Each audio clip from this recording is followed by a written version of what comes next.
Hello students, मैं doctor Indu Kumari, department of psychology, NLS college Jaitpur Daudpur from JP university Chhapra. आज मैं UG part 1 के students के लिए पेपर 1 में लर्निंग के अंतर्गत क्रिया प्रसूत अनुबंध को प्रभावित करने वाले कारकों की चर्चा करूंगी। तो आज का हमारा टॉपिक है फैक्टर इन्फ्लुएंसी ऑपरेंट कंडीशनिंग, क्रिया प्रसूत अनुबंध को प्रभावित करने वाले कारक। क्लासिकल अनुबंधन के समान क्रिया प्रसूत अनुबंध को भी प्रभावित करने वाले कई कारक हैं। जैसा कि हम जानते हैं कि क्रिया प्रसूत अनुबंध में अनुक्रिया करने के बाद का परिणाम महत्वपूर्ण होता है। परिणाम यदि ऐसा है कि अनुक्रिया करने के बाद प्राणी को पुरस्कार मिलता है या कोई दंड से छुटकारा मिलता है तो वह उस अनुक्रिया को करना सीख लेता है। मनोवैज्ञानिकों के अध्ययन से स्पष्ट है कि इसको प्रभावित करने वाले 3 कारक होते हैं जिनसे क्रिया प्रसूत अनुबंध प्रभावित होता है। पहला, परिणाम की शक्ति, दूसरा परिणाम का समय तथा तीसरा परिणाम की बारंबारता। इन तीनों का वर्णन हम आज करने जा रहे हैं। पहला, परिणाम की शक्ति।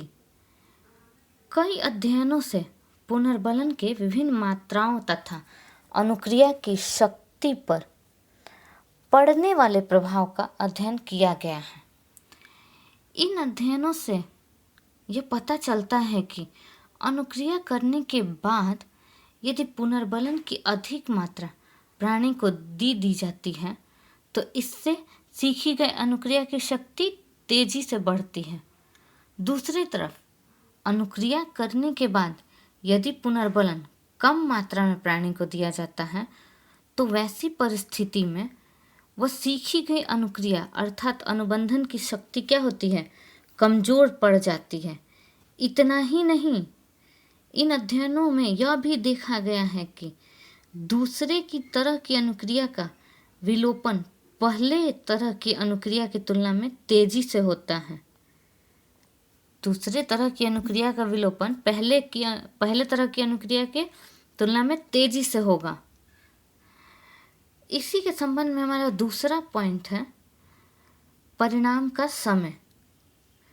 जिस तरह से क्लासिकल अनुबंधन में अनुबंधित उद्दीपक तथा स्वाभाविक उद्दीपक के बीच का समय अंतराल में अनुबंधन की शक्ति सीधे प्रभावित होती है, सीखने की शक्ति सीधे प्रभावित होती है, ठीक उसी ढंग से क्रिया प्रसूत अनुबंधन में वांछित व्यवहार या अनुक्रिया तथा उसके बाद मिलने वाले परिणाम के बीच का समय एक महत्वपूर्ण निर्धारक होता है जिस पर अनुबंधन की शक्ति प्रभावित होती है।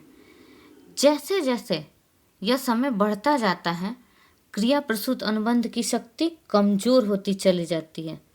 जैसे जैसे ये समय अंतराल बढ़ेगा क्या होगा, अनुबंधन की सीखने की शक्ति क्या होगी, कमजोर होती चली जाएगी। मात्र 0.5 सेकंड की देरी होने पर अनुक्रिया होने की संभावना 70% ही रह जाती है तथा जब 20 सेकंड विलंब होने पर यह संभावना घटकर कितनी हो जाती है, 10% हो जाती है। परंतु कुछ मनोवैज्ञानिकों जैसे लोगन ने अपने अध्ययन में यह पाया कि जब विलंब के बाद मिलने वाला पुरस्कार अधिक आकर्षक एवं उसकी मात्रा अधिक होती है तो इस विलंब का वैसा प्रभाव क्रिया प्रसूत अनुबंधन पर नहीं पड़ता जैसा कि अन्य अध्ययनों से यह स्पष्ट है कि जैसे कि बताया गया ना कि जैसे जैसे अनुबंधन और अनुक्रिया के बीच के समय अंतराल बढ़ेगा वैसे वैसे सीखने की शक्ति कमजोर होती जाती है।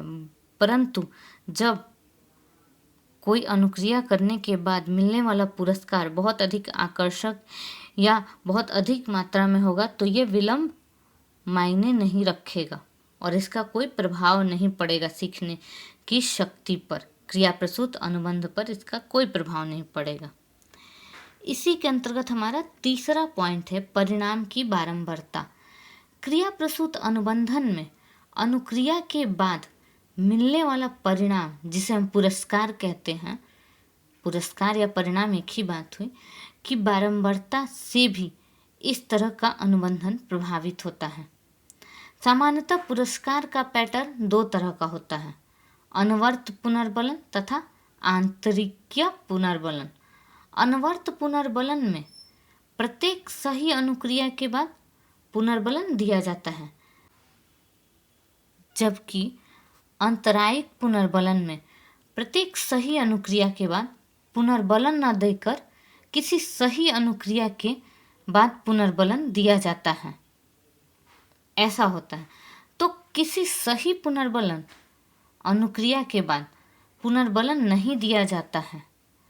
इन दोनों में से अंतरायिक पुनर्बलन को तुलनात्मक रूप से अधिक महत्व दिया गया, क्योंकि उससे अनुक्रिया की गति तीव्र होती है। मनोवैज्ञानिकों ने पुनर्बलन के 4 प्रमुख अनुसूची का निर्माण किया। 2 अंतराल अनुसूची तथा 2 अनुपात अनुसूची। अंतराल अनुसूची में पुनर्बलन देने का आधार समय अवधि होती है, जबकि अनुपात अनुसूची में पुनर्बलन का आधार कार्य या अनुक्रिया होती है। अंतराल अनुसूची 2 प्रकार का होता है, निश्चित अंतराल तथा परिवर्त्य अंतराल। निश्चित अंतराल में एक निश्चित समय बीतने पर किया गया पहला वांछित अनुक्रिया, जो हम समय बीतने के बाद पहली जो वांछित अनुक्रिया करते हैं, करने के बाद पुनर्बलन दिया जाता है। परिवर्त अंतराल में ऐसी कोई निश्चित समय अवधि नहीं होती है कि जिसके बीतने के बाद ही वांछित अनुक्रिया करने के बाद पुनर्बलन दिया जाए।